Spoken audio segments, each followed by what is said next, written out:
오늘 본문 마가복음 8장 나를 따라오려거든입니다.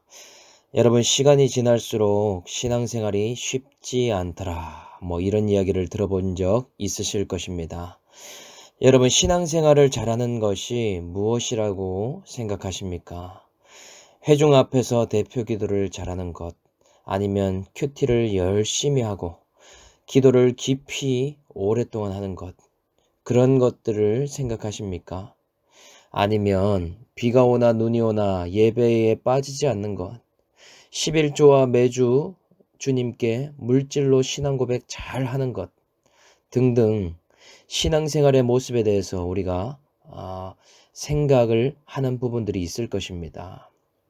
그런데 신앙생활을 하는 모습에 대해서는 잘 알고 있지만 신앙생활을 잘하는 것이 무엇인가에 대해서 잘 설명하기가 어려운 것 같습니다. 그래서 오늘 수제자 베드로와 비슷한 실수를 하는 우리들의 모습을 볼 수가 있더라 하는 것이죠. 신앙 고백도 잘하고 예수님을 잘 믿는 것 같아 보였는데 실제로는 예수님을 잘 따라가지 못하고 있는, 예수를 잘 따르지 못하는 상태는 아닌가 하는 것입니다. 내가 생각한 신앙의 길과 예수님이 생각하고 있는 신앙의 길이 너무나 갭이 크더라. 그러다 보니 점점 시간이 지날수록 그 각도의 차이가 커져 삼천포에 빠진 신앙생활을 하고는 있지 않은가 하는 것이죠.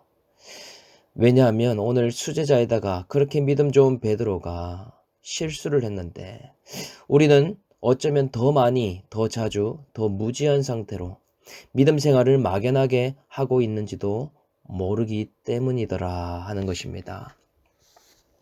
오늘 베드로가 먼저 어떤 신앙 고백을 하고 있는지 한번 보겠습니다. 길에서 예수님께서 제자들에게 질문을 하시죠. 27절에 예수와 제자들이 빌립보 가이사랴 여러 마을로 나가실새 길에서 제자들에게 물어 이르시되 사람들이 나를 누구라고 하느냐.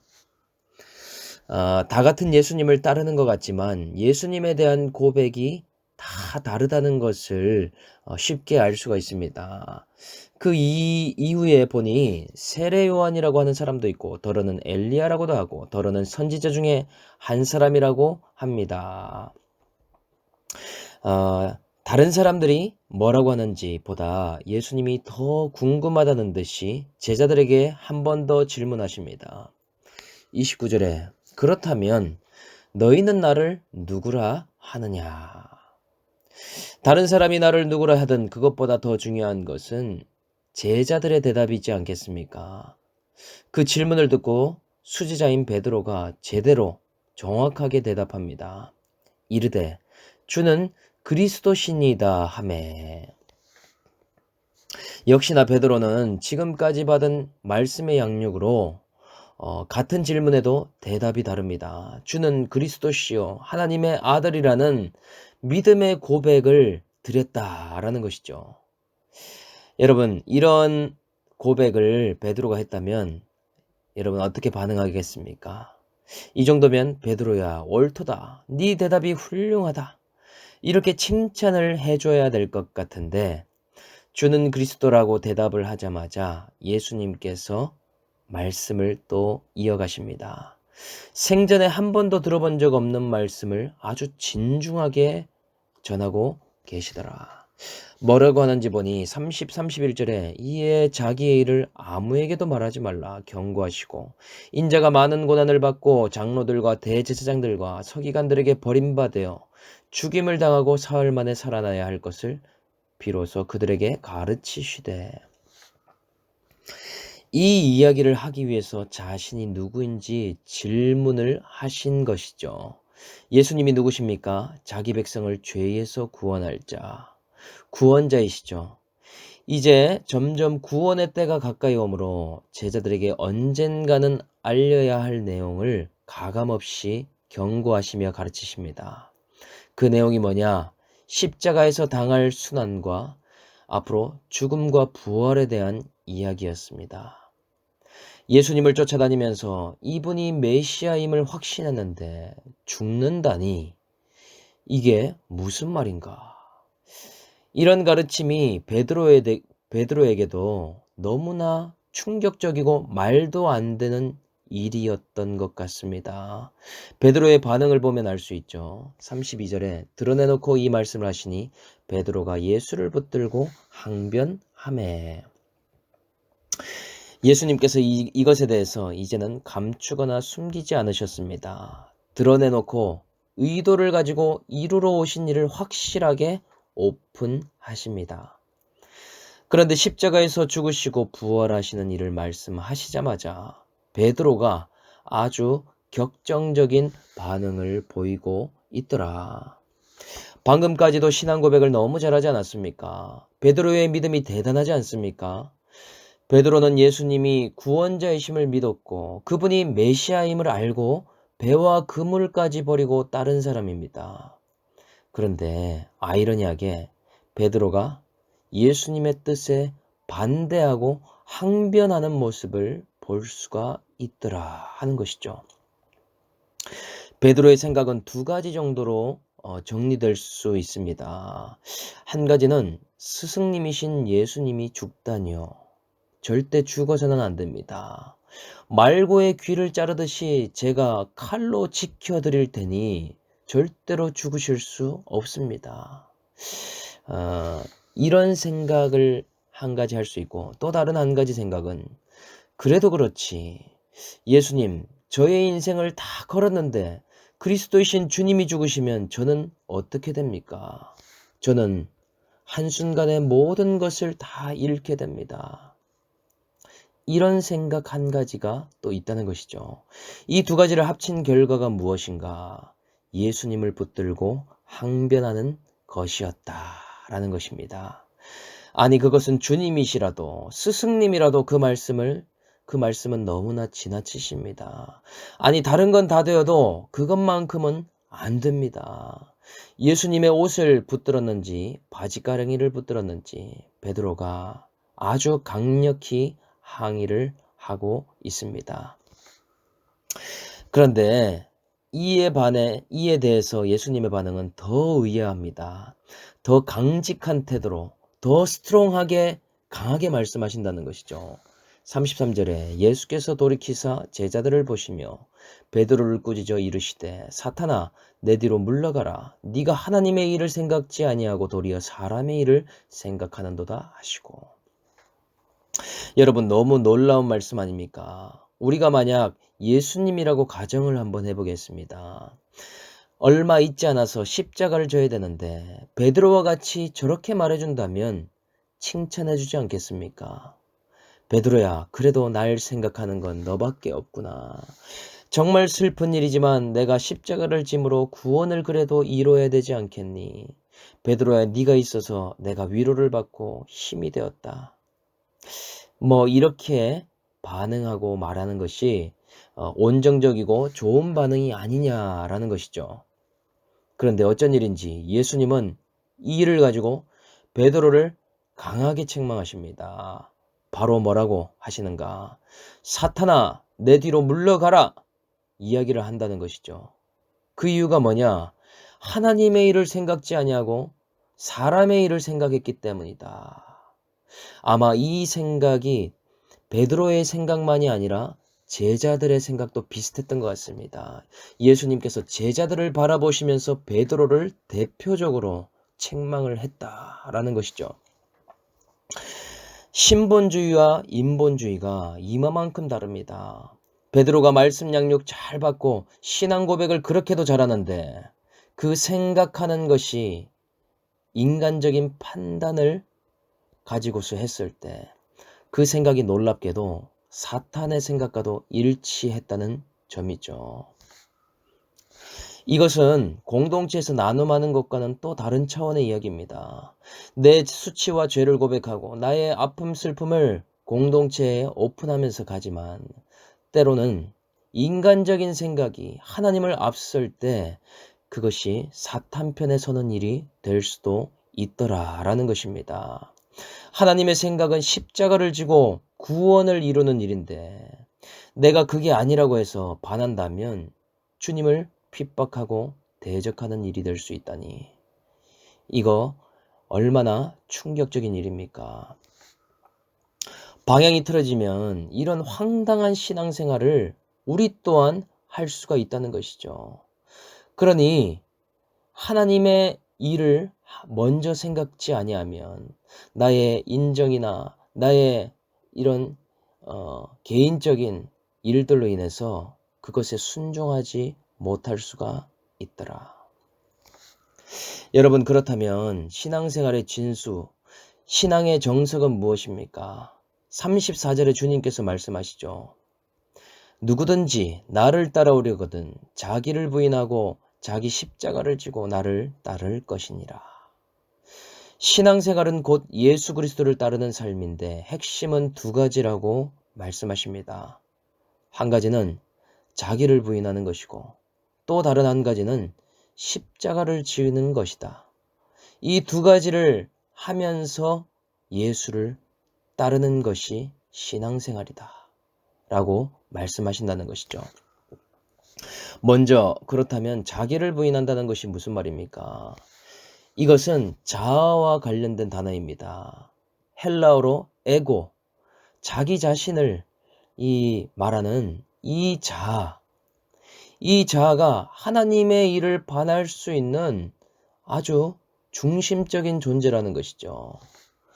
그러니 신앙생활에서 가장 큰 적이 사탄마귀 이전에 내 자아라는 사실을 발견해야 됩니다. 인간의 타락한 죄성으로 우리 마음속에 수많은 더러운 것들이 나온더라. 마태복음 15장에도 마음에서 나오는 것은 악한 생각과 살인과 간음과 음란과 도둑질과 거짓 증언과 비방이니 이런 것들이 사람을 더럽게 하는 것이다 라고 말하고 있습니다. 신앙생활하면서 화가 나고 분내고 원망, 짜증, 불평, 불만에 자주 빠지는 이유가 무엇입니까? 자꾸 사람이 걸리고 실족이 너무나 빠르고 금방 싱크홀처럼 슬럼프에 빠지는 이유가 왜 그렇습니까? 이 첫 번째 이유와 관련된 것이다 라는 사실이죠.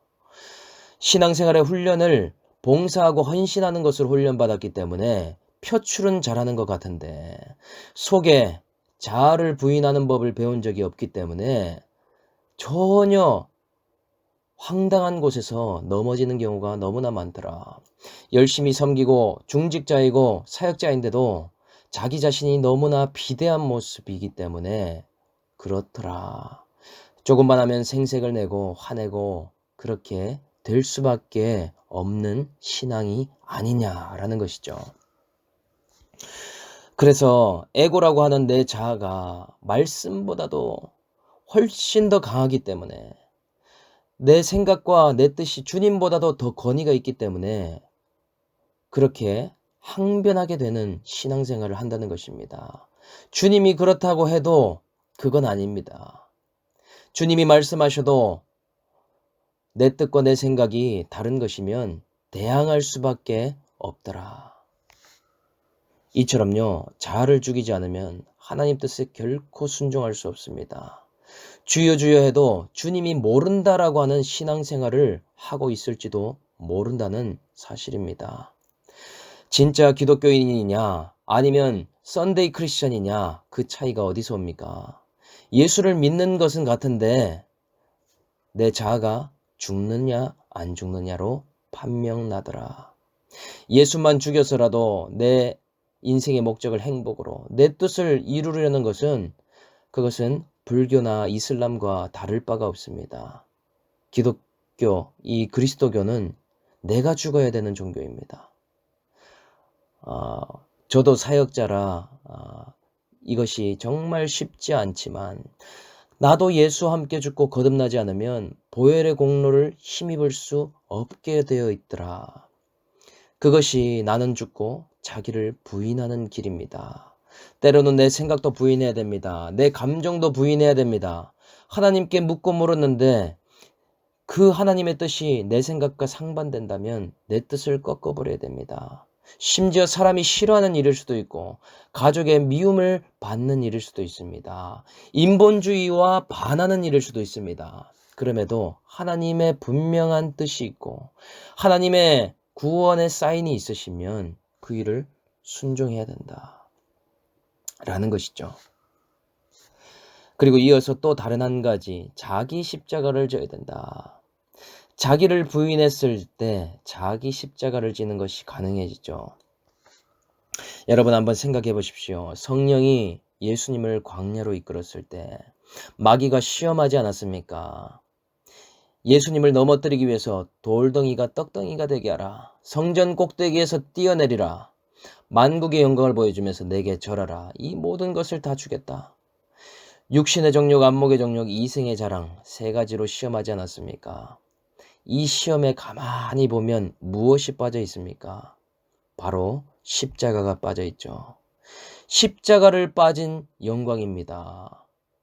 죽음이 없는 구원입니다. 십자가를 지지 않고도 구원을 이룰 수 있다는 사탄 마귀의 속임이었다라는 사실입니다. 십자가에 달리지 않아도 괜찮다는 달콤한 말이었습니다. 마찬가지겠죠. 신앙생활에서는 반드시 자기 십자가가 있습니다. 나에게만 주신 독특한 나무 십자가가 있다는 사실입니다. 그것이 가족이 될 수도 있고 독특한 물질의 환경이 될 수도 있고 건강의 환경일 수도 있습니다. 나에게 맡긴 그 십자가는 다른 사람이 대신 져줄 수가 없는 것이더라는 것이죠. 그것은 다른 사람에게 잠깐 맡길 수조차도 없는 것입니다. 나에게만 맡겨두시면서 그 십자가를 지고 예수 그리스도를 따르도록 만드신 예수님의 흔적이 담긴 십자가의 고난이 반드시 있더라. 그 십자가에 담긴 뜻을 여러분 이해하고 있습니까? 그 십자가에 담긴 사랑을 깨닫고 매일매일 십자가를 지면서 가고 있습니까? 그렇지 못하다면 구레네 시몬처럼 십자가를 던져버릴 수밖에 없더라. 생색이 나서 질 수가 없습니다. 화가 나서 던져버릴 수밖에 없습니다. 지다가도 용납이 안 되어 주님을 따르다 항변할 수밖에 없습니다. 나무 십자가를 못 지겠다고 내어 던지면 철 십자가가 기다리고 있고 나무 십자가가 화려하지 않다고 버리면 뾰족한 장미 십자가가 기다리고 있습니다. 여러분 오늘 어떤 십자가를 맞게 되었습니까? 오늘 그 나무 십자가에 감사하면서 내 배우자, 내 자녀, 내 가정 어떤 환경의 십자가든지 감사하면서 십자가 메고 주님 앞에 나아가시기를 바랍니다. 그 멍에 나무 십자가를 가볍게 해주시고 그 십자가의 의미가 무엇인지 해석하게 도와주실 것입니다. 나를 향하신 구원의 뜻을 발견하게 될 것입니다. 자녀, 가족, 물질, 건강, 관계, 수많은 환경과 사건, 오미크론과 직장의 문제, 어떤 십자가든지 오늘 그 십자가를 끝까지 지고 주님을 따를 수 있는 우리 세계비전 공동체가 되기를 주 예수의 이름으로 축복합니다. 적용 질문드립니다. 나는 베드로만큼이나 신앙 고백을 물질, 시간, 건강으로 잘 드리고 있습니까? 그런데 나와 뜻이 다르다고 예수님께 항변하고 있는 사건 또는 환경은 무엇입니까?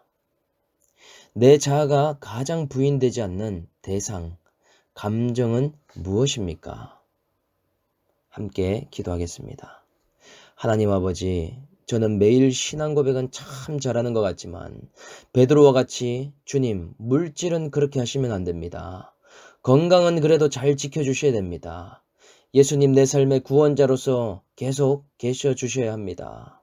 그렇게 하면 안 된다라고 항변했던 그런 죄인임을 이 시간 고백합니다.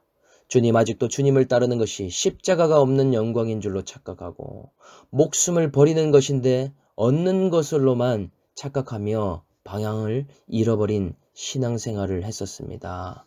주님, 이제는 예수를 따르려거든 신앙생활하는데 내 자아를 부인하고 내 생각, 감정, 뜻을 부인하고 하나님의 뜻을 날마다 물으며 그 뜻에 순종할 수 있는 저희 모두가 될 수 있도록 은혜를 베풀어 주시옵소서.